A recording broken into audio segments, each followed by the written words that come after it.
Time for our daily thoughts, and we're approaching the Sikh festival of Vaisakhi. So special thoughts all this week with us, Harminder Kaur. Harminder is a pharmacist who lives in Portsmouth, part of the local Sikh community. Popped in earlier to record a thought for Tuesday. Good morning. In 1699, the 10th Sikh Guru, Guru Gobind Singh Ji, gathered together his Sikhs at the time of the harvest festival in India. Guruji demanded 5 heads from the congregation. Slowly, one after another, 5 Sikhs came forward. Those 5 became known as the Panj Pyare, meaning the 5 beloved ones. That day, they gave their heads, literally and spiritually, to their Guru, resulting in the birth of the Khalsa. As per its creation, the Khalsa was, and is still today, the collective body of initiated Sikhs. The barriers the Panj Pyare broke were unprecedented. They came from different castes to drink from the same bowl, something that was unthinkable at the time. The Guru blessed them all with the same surname, Singh, meaning lion, to rid them of their indicators of social status. As part of the Khalsa, they, along with the Guru themselves, were now all sovereign, owing allegiance to only the Guru and his Sikhs. First to give their head was Daya Singh. Daya means compassion. Compassion should be at the heart of every Sikh's actions. The light of the divine is within all. To connect to the divine, Sikhs must shed our ego. All too often, it's our ego that stops us from acting out of compassion. Whether it's because we're too self-interested, it's too inconvenient, acting compassionately to others helps shed our ego to help connect to the divine. Without compassion, we cannot act and we cannot serve. Yesterday, I explained the significance of Daya Singh, the first ever initiated Sikh, who symbolised the quality of compassion. After Daya Singh came Dharam Singh, the next Sikh to be initiated into the Khalsa. The word Dharam roughly translates as righteousness. The significance of the order of the Panj Pyare, the 5 Sikhs who came forward to give their heads to the Guru, is about understanding that only when we have compassion can we then act righteously. For the righteous act is the one that is derived from compassion. This is the way through which a Sikh guarantees their actions will not harm any group in society. The Sikh practice of langar is an example of Dharam in action. Langar is a serving of free vegetarian food by Sikhs to anybody and everybody, regardless of their faith, gender, age, sexuality or status.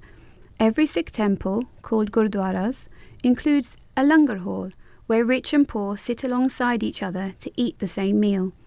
Up and down the UK, Sikhs serve langar on the streets every day of the week to feed thousands of hot vegetarian meals to the needy. In Southampton, the Southampton Sikh Seva Khalsa Kitchen project do this, ensuring the food gets to those that need it. Langar is just one part of the Sikh slogan, Deg Deg Fateh, which means victory to the cauldron and the sword. It is the Sikh obligation to both feed and defend everybody in the world, and Dharam Singh symbolised the importance of that righteous attitude. Through compassion for all, a Sikh identifies which action is right, but it's not always easy to do what is right. Acting righteously requires courage, or himmat as it is called in Punjabi, which is also the name of the third beloved. The most courageous action is often the hardest. All too often, Sikhs of the Khalsa are subject to abuse because of their appearance. Ignorant abusers conflate the long beard and turban of a Sikh with the appearance of Islamist terrorists. Keeping the identity of a Khalsa Sikh is not easy in this world. It requires courage and strength. The leader of one of Canada's largest political parties is a Khalsa Sikh. When Jagmeet Singh was abused at one of his rallies, he was widely praised for his calm response of love and courage. It's this himmat, this courage, that leads Sikhs to often be at the forefront of disaster zones, whether they be the front line of conflicts, refugee camps, or earthquake-struck regions. Operating in these circumstances requires a certain acceptance that one's own life is at risk for the welfare of others. Yesterday we discussed the Sikh slogan, Deg Deg Fateh, the commitment to free people from poverty and oppression via the cauldron and the sword. Living up to this aim requires an extraordinary courage. Luckily, Sikhs are able to draw upon lots of inspiration from a history of the faith which is full of such people. This week we've been explaining the names of the Panj Pyare, the 5 beloved ones of the Khalsa that the Sikh festival of Vaisakhi celebrates.